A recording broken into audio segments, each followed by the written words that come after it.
Welcome to another episode of Shift with Elena Agar. In this conversation, I chat with Damon Lembi. He's the CEO of Learnit. We explore this idea of personal reinvention and leadership through change. He's been building his company Learnit for 30 years. They actually just celebrated their 30-year anniversary. And he started at the bottom, being a receptionist in the company, and really just kind of worked his way up. We also talked about just the idea of, what does it look like to sustain a business through all the ups and downs? 30 years is a long time to hold on to a business in learning and development space, in that training space, right? And what is this mindset of like learn it all? What does that look like? How do we continue to stay engaged in our workplaces? How do we continue to engage our employees, right? In the cases of building a 30-year business. And so if you're a leader seeking to, future-proof your team or know somebody who's struggling maybe with self-doubt or simply fascinated by unconventional career paths, I think this episode is really full of real-world insights, great tips, practical strategies that you can apply. And as with anything, I focus a lot on mindset and growth in my episodes, and that's why I do this podcast. And I think listening to somebody who's gone through their own ups and downs and how a mindset played a role in that, and how do you just navigate the challenges of life and business, particularly 30-year plus business now. I think it's valuable. I think it's valuable to hear these stories. And for me, I personally learned quite a bit as I navigate my own work and business, and I think you will too. So check it out. As always, please subscribe, share, comment, and come back for more. Damon, welcome to the Shift Podcast. Elena, it's an honor to be here. Thanks for having me. It's my honor to host you because as I was looking at your profile and I was like, my gosh, I was like, you have lived the life that I like. I don't want to say, I don't know what's the word, like aspire to, but like I admire everything that you've done because not only did you like go into sports and were playing in D1 baseball, right? It was baseball program. And then you build this successful business in the space that I love, of course, like learning and growth and development. And one of my biggest regrets has always been like, I didn't go into professional sports of some sort or even like a D1 school that was actually really good. I come from an athletic family, right? And then of course, like now building businesses and stuff like that, I truly admire just the success that you've had, the journey. So I'm really excited to talk about all those things. Well, what is your favorite sport that you were going to play? Yeah, so I used to play tennis when I was younger. So I would have been really good at tennis. And I'm Russian, so I feel like it's just like a path. Like, like we were just trained really good. I was still living in Russia at that time. I really enjoy soccer, and track. I probably would have been pretty good at track, or gymnastics, either or. So like it's all of these things kind of like these are the things I was good at. I would play and I just, anyway, I swam in high school as well. So I was playing a lot of things. I think I had a lot of, what you call it, potential in different areas. So There you go. it's the only regret I have. And That's I like blame almost my all parents. that's like almost all the sports. You named almost all of them right there. I know, but like because I was good at like a lot of sports, and I'm sure one of those, if I would have like honed in on it, it would have, I would have at least gone to a D1 school and like played there. Anyway, yeah. So anyway, good to talk to you today. I'm really excited about this. So let's dive into just I want to understand kind of how at what point did you say it's time to start a business, and how did you get into this business that you've been building for the last 30 years, if I'm not mistaken? Yeah, it's been 30 years. We actually just had our 30-year anniversary, and Yeah, it's congrats. wild. Thank you. It's wild to think about it. I mean, never in my dreams did I ever imagine that I would be in the learning and development world.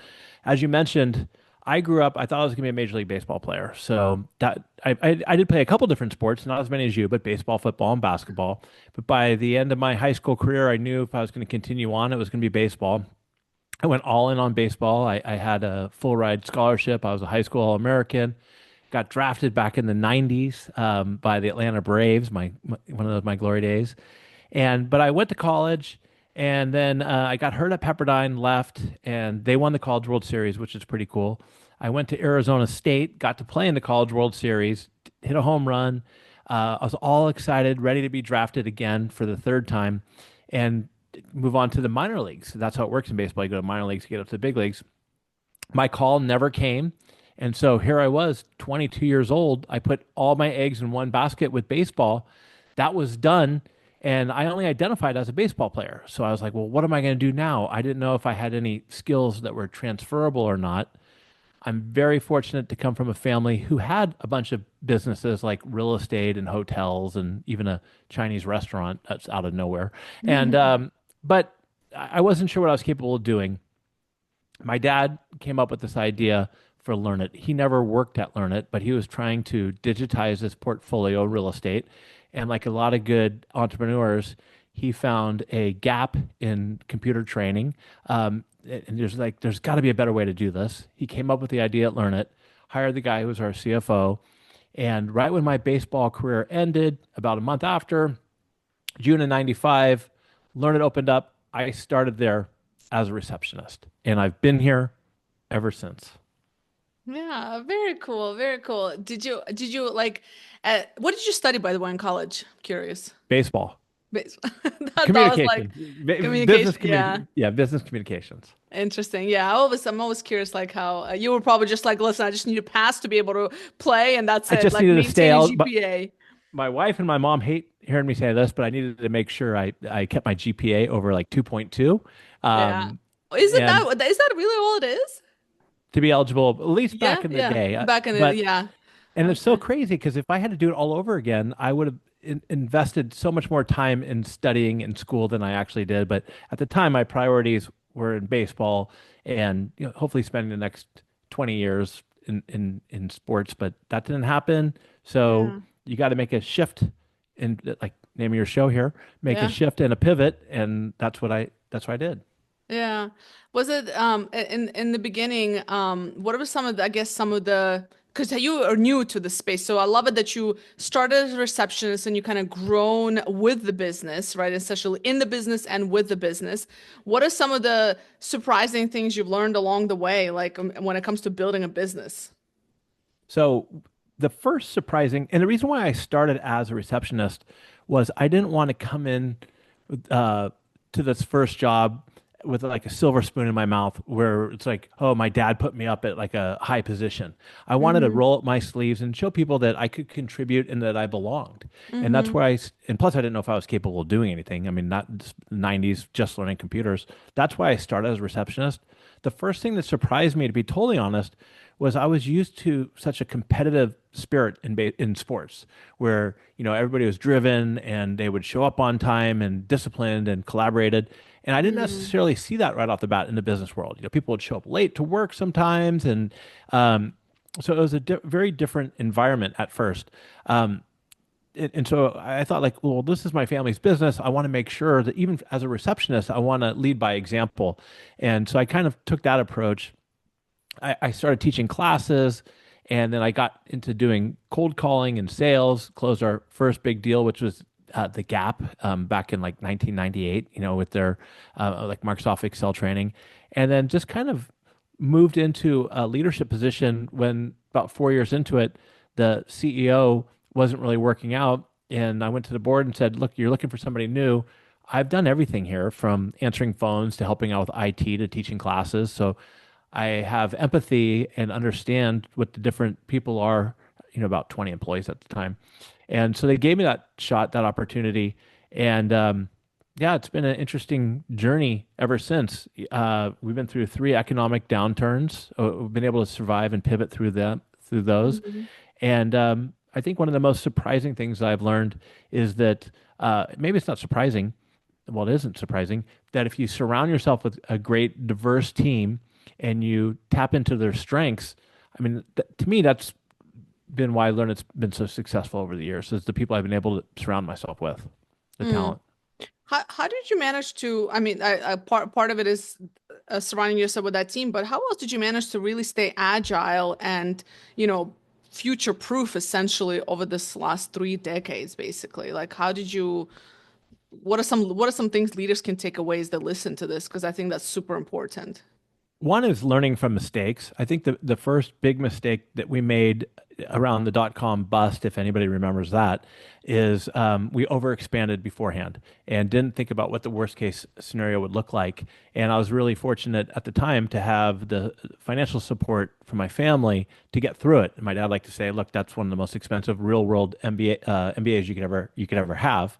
But Mhm. we made it through it, and so what I learned is that you got to keep pushing through. If you believe that you're able to get something done, you got to be able to push through and continue to work hard because as a business owner or a leader, it's never going to be linear. You're always going to have good times and bad times, and you got to figure out how you can have a great team, like I mentioned, and work through those times and keep moving forward. Hmm. What are some things, because I'm sure there's a lot of failure and that's Mhm. hard. And as you've grown your team, I'm curious because big complaint right now with a lot of companies and corporates is that we're managing multi-generational, and it's like, the Gen X's, and the millennials and Gen X's, and even some of the millennials are really able to get through things versus like the Gen Zs. It seems like it's a little bit, they're a little bit less risk averse, like, they don't want to put themselves into risk. They don't really want to maybe work as hard and so on. Like, what are some, like, have you seen any of that? What have you seen? Because you've worked with multiple generations over the last 30 years in your business. So, like, what have you seen compared to what's happening now? Well, what I've learned, and I think this is important, is that you can't treat everybody and lead everybody the same way. You need to Mm, be almost like a chameleon and adapt to what works for them. So, how you deal with somebody in their 50s, like myself, may be different than how you work with a millennial or Gen Z or whatever it's called at the mm, time. mm-hmm, You just have to kind of adapt. And yes, the younger generations do get a lot of, people complain about them a little bit. I look at it like you could learn a ton from them because they're stronger with technology. I found that they really want to know the why behind things. So they kind of force you to be a better leader because you have to be more clear on the direction that you're giving.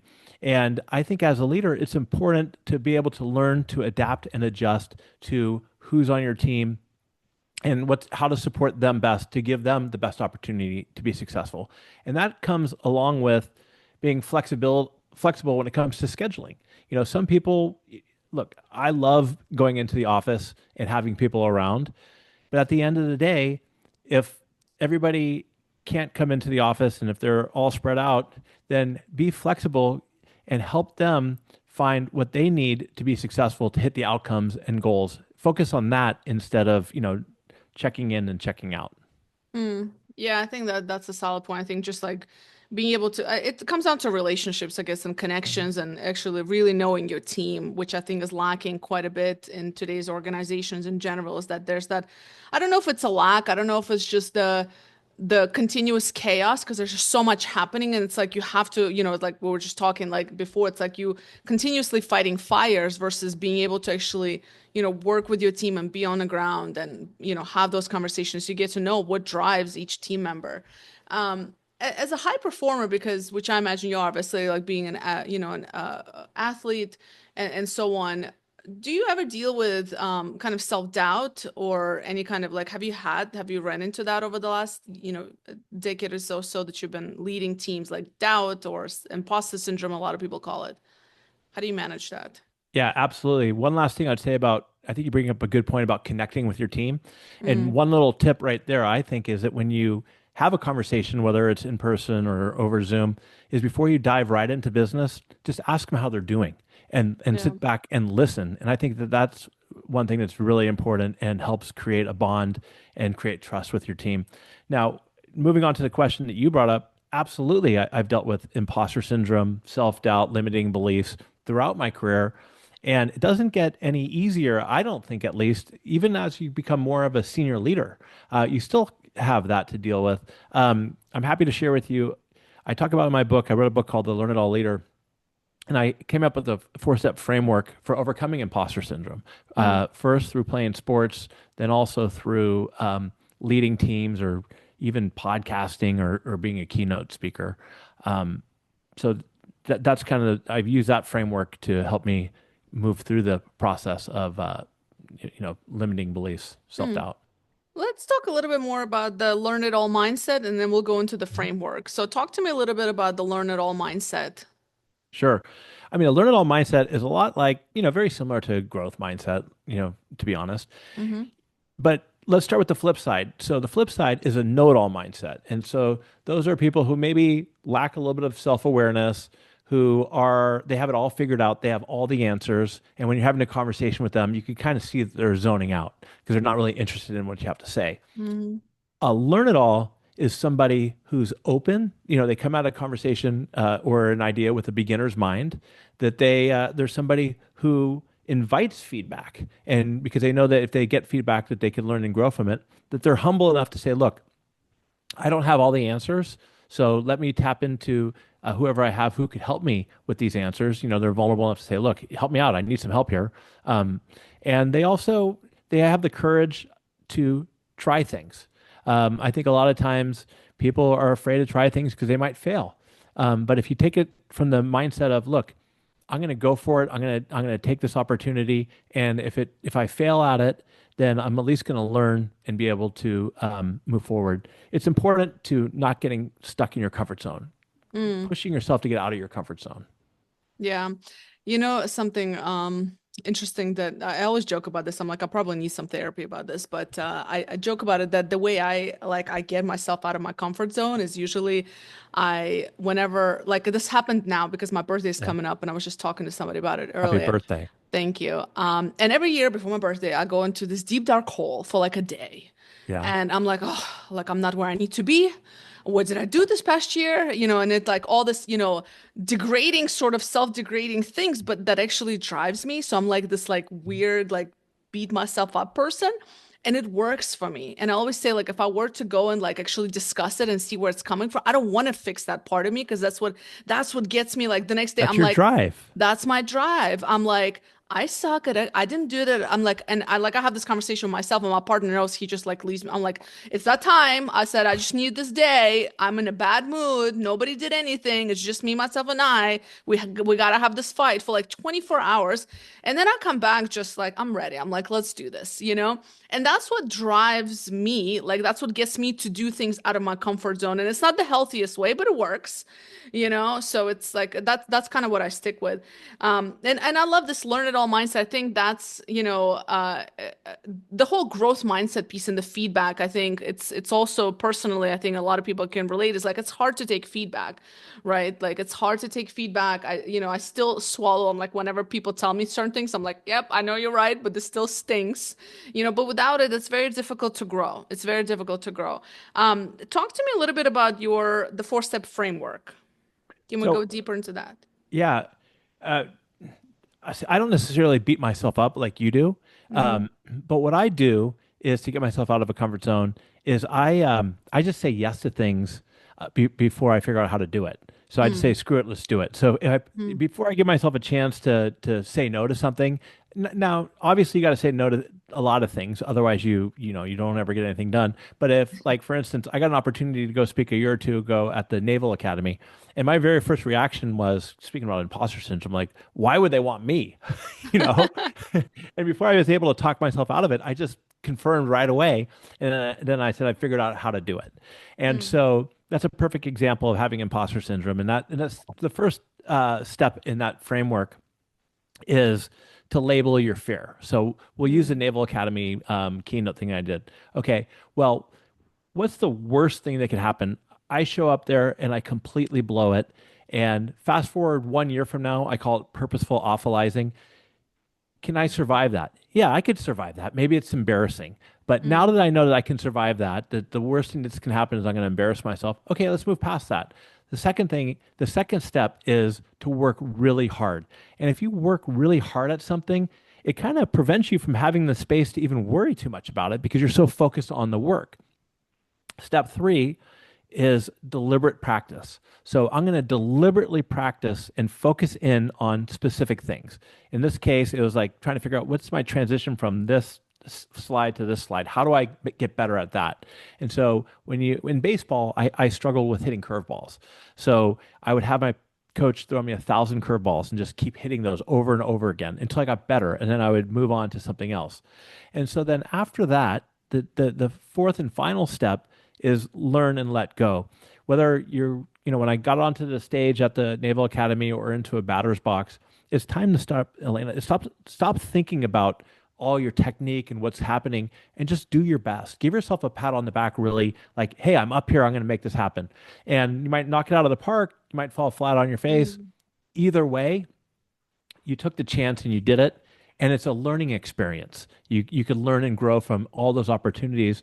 And instead of beating myself up, kind of like you like to do sometimes, which I do, of course, but I'm like, hey, a lot of people wouldn't even said yes to this. I'm out here trying and I'm going to learn from it and grow for next time. So the 4 steps are label your fear, work hard, deliberate practice, and then learn and let go. Give it your best shot.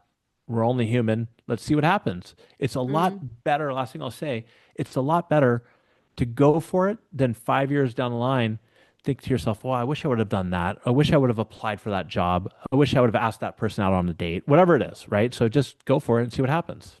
Yeah, I think it's we think that we're more important than we are, and I mean this in a good way. That's Like, true. we think we're so important, but people don't remember. Like, Pe- people will forget.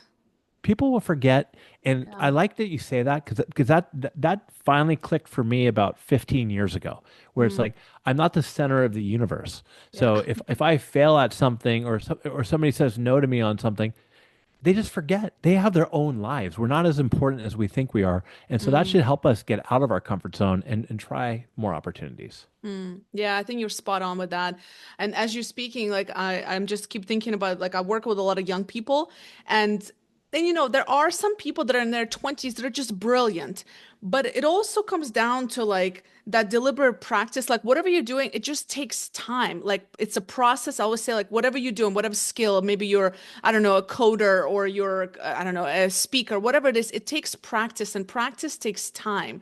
And so this is what I try to, like, when I work with young people, and they'll, I work with a lot of young people that are like just starting their careers, and the expectations and are very high in terms of what they should be doing. And then they get very antsy and bored, doing the simple things that require that practice for you to be truly, like, really good at that thing. And it always comes back to them, because it just takes practice. And for me, like, it comes back to like public speaking. To your point, like, if you practice and then you just show up and you let go and you just have fun with it. That's the approach I take with public speaking. Although, like, every time I'm like, oh my God, like, I'm so nervous, like, slash excited. But I'm like, I know my stuff. Like, I know what I'm talking about, especially like specific topics that I'm really good at, right? And I'm like, I just show up and I just have fun. And I just go into autopilot. Like, as soon as I'm on stage, I'm just on autopilot, because I've practiced so long and for so many years, like for example, like career development type of stuff, right? Or like young talent topics and stuff like that. It's something I've lived for so long that I know those topics so well that it kind of just goes into autopilot. But until you get that practice, to your point, like, that's why you get nervous. I think that's why people don't do well, is because they don't have that practice. And I think that applies in so many cases.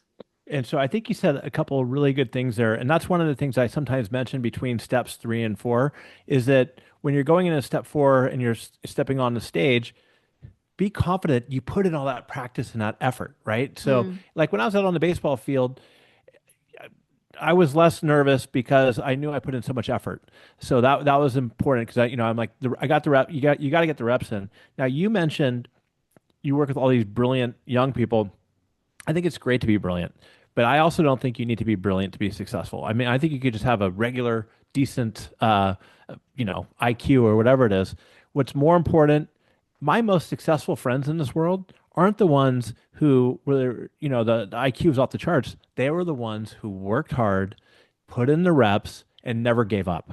And Mm. that's the honest to God truth. And they knew how to connect with people. Yeah. They knew how to get out of academia, which is great, but they knew how to connect with people and build their network and try things out. So I don't think that just on smarts alone is going to get you there. It's that practice and that consistency you talked about.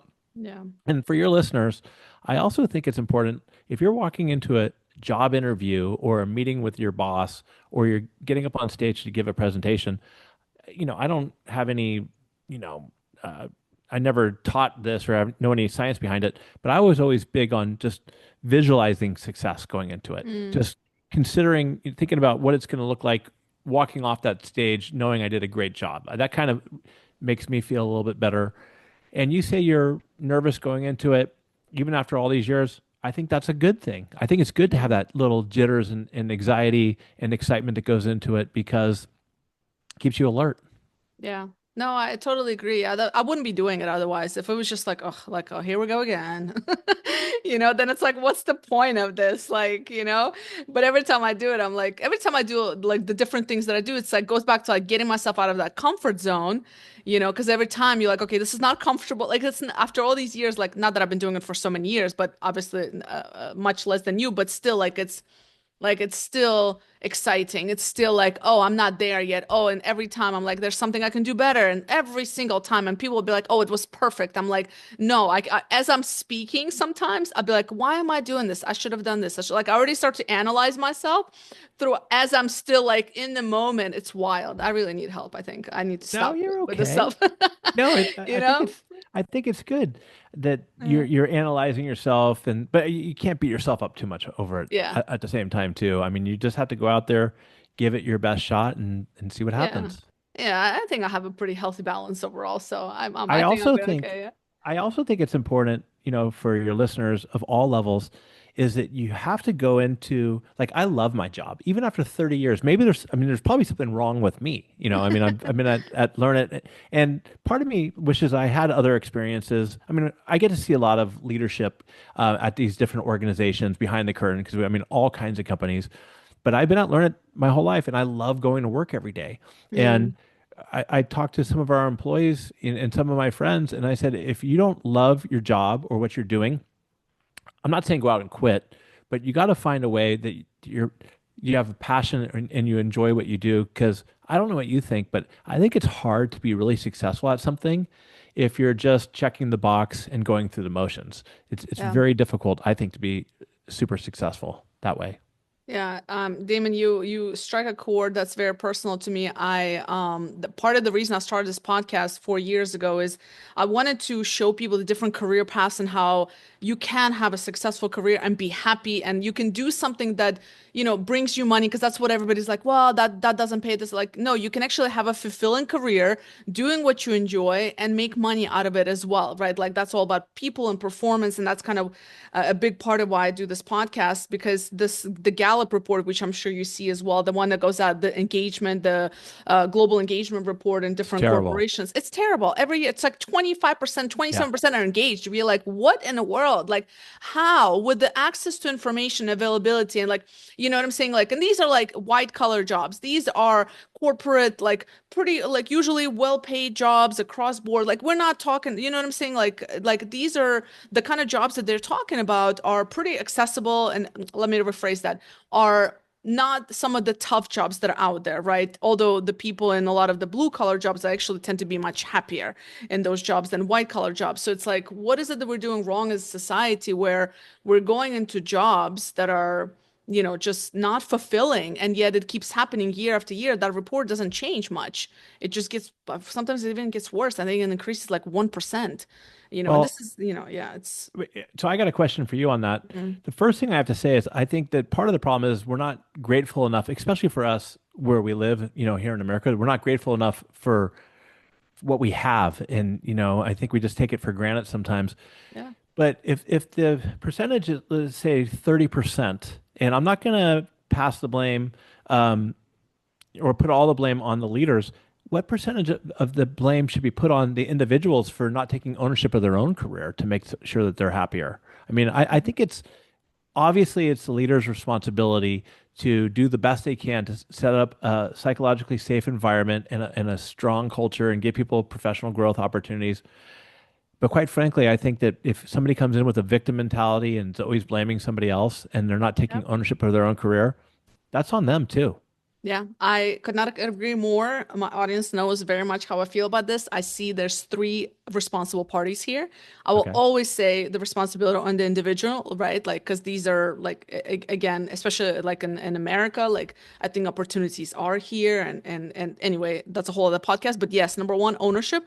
Number two, for me also is institutions, universities, colleges that don't always prepare, that don't always speak enough to young people around what can they do with those careers. It's very much, you're gonna get this degree, you guarantee, the market marketing of a university is very much you're going to get this degree, you're going to get a job, etc., which is not always the case. And there's a lot more that needs to be part of that university experience that actually gives them hands-on experience and like apprenticeships, internships that a lot of universities don't require. And then finally, yes, when they get to the corporate, frankly speaking, I think the corporate, the leadership, the corporate environment is probably the least responsible here because they're, you know what I mean? Because it's just like it's already set, et cetera. I think it's the ownership and whatever education they've gotten and where they gotten from. I put kind of, if I were to put it on anybody, I would put it on those two parties before I would even put it on the leadership. I think the leadership's like the last I responsible agree. party here. But I agree with yeah, you, and you could have a whole nother podcast yeah, on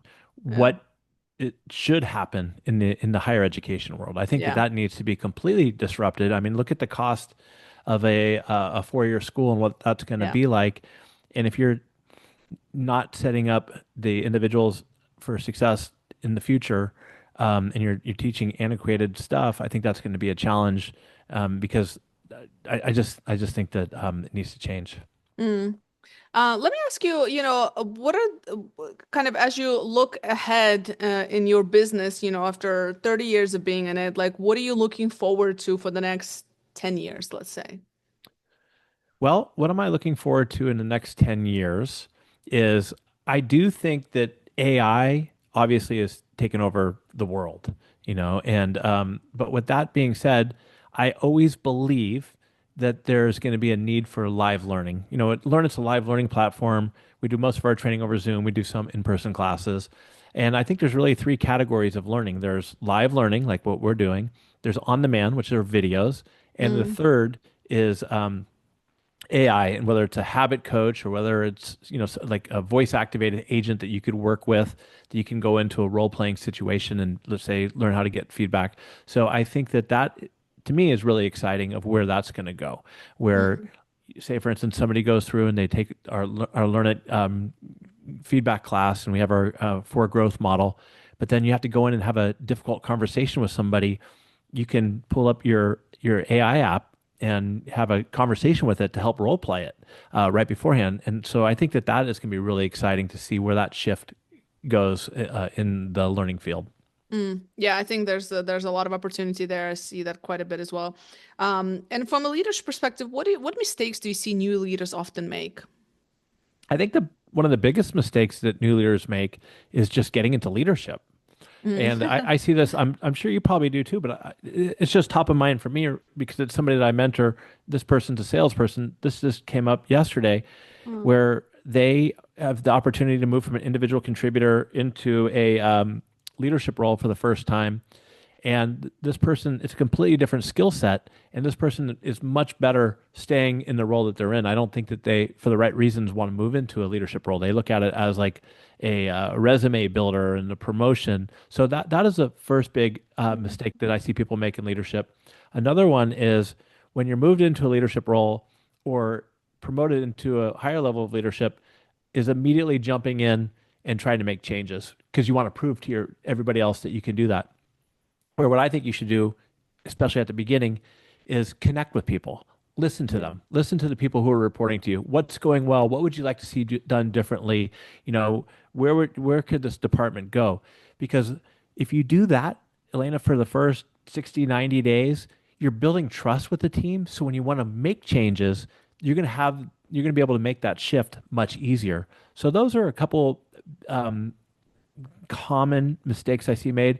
I think another big one, and this goes back to the whole learn it all, know it all, especially as you get more senior, you feel like, oh, I've already hit this pinnacle of my success, and you no longer want to grow because you feel like you have most of the answers. And I'm sure you see it on your podcast, and I see it on mine. The best leaders are the humble, open ones who have this insatiable appetite for learning and growing mm. and evolving because they know that there's always more out there to do it. And I think some of it has to do because they're interested, but also you don't want to get disrupted either. So you have to have that kind of that paranoia of like, okay, well, if I just stay stable, what can disrupt our business and our organization? How do I keep continuing to learning and grow? Mm. Yeah, I look at it from a similar concept, but I look at it from like you should expect to be disrupted, like, Mhm. and that's why you always have that learner mindset because you're You gonna be have to be. disrupted. Like you just it's going to happen. So it's just a matter of like when, So it's like disruption is coming. You can't predict it, but you better be ready for it somehow. And also with disruption these days, whether it's Amazon, Walmart, or small businesses, it can come from anywhere with AI because AI is going to democratize the way things work, whether it's Yeah. marketing teams, product development. You don't need the same resources and money as you did before. And so it's going to come from all different angles. So I like what you said right there that you should just expect it to happen because it's going to. Yeah. And what are some things maybe I know you've written a book, so that's a great resource, but what are some other leadership books that maybe have kind of really changed your perspective on leadership, on team management, on running a business, anything that you've read over the years that really sticks out for you? So first of all, when it comes to reading books, I used to try to read 40, 50 books a year. Hmm. I've dialed that back for two reasons. One, I got little kids, so that's much harder these days. And two, because I realized that I love reading books, but it's also, learning without doing is treason. So if you just keep Hmm. reading things, you never apply something, you're wasting your time. So Yeah. I'm much more intentional now when I read. But to answer your question, a couple books that I love for work and for life are The Obstacle is the Way, Ryan Holiday, because it's all about working within your constraints, which I think is really important. I'm a big Hmm. fan of Richard Branson's books. Sir Richard Branson, I think that he's got great books on innovation, ideas, and just leadership. I think for anybody, especially somebody young in their career, they should read a bunch of biographies because you can Hmm. learn so much from individuals from what they've done in the past, whether it's military or world leaders. But to answer, I also love Susan Cain's book. I think it's called Quiet on introverted leaders, and another great one is Team of Rivals about Abraham Lincoln and the cabinet he built with a bunch of people with diverse strengths who actually gave him so much pushback. What about you? What's one great Yeah. book? Um, I also I some of the ones you mentioned, actually some of the ones you mentioned are new to me, but I also really love biographies. Hmm. I've learned out of it like just in recent years. So like I love the Sir Richard Branson's books. I like anything that helps me understand that people that started businesses and grown are just regular people like me. That's And the truth. they that's what like that's why I really enjoy biographies. Some of the other ones are, I mean, I'll tell you, they're behind. I have to think about it. There's so many good ones. There are a couple of books so all the people here actually I've actually interviewed these authors, but some of the books that are more future focused are by John Sene. So I've had him on my Hmm. podcast actually. He's really good and he talks really about foresight, and a lot of it is like about emotional intelligence, how we can prepare our mindset for the future and disruption we'll face. Anything from Tim Ferriss, I also very much enjoy. Hmm. So yeah, I have a number of books. I love Brene Brown. I think like on She's shame and great. empathy and stuff like that. I think those are Vulnerability. good. Yeah.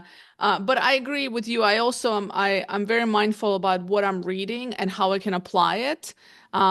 Because also I'm like I love to read, but then sometimes I'm like, oh, I'll forget even what I've read because I can't apply it right away. So I would like keep books and reread it, and I'm like, oh, it has a different meaning now. And I also think that it's good to read fiction as well. I know some people say, "Oh, you're wasting your time," but it's not true. I think fiction helps your vocabulary, and I also think that it helps with creativity and problem solving and everything like that. So you don't have to just be business book, business book, business book all the time. I think it's Yeah. nice to change gears and read some fiction too. Yeah.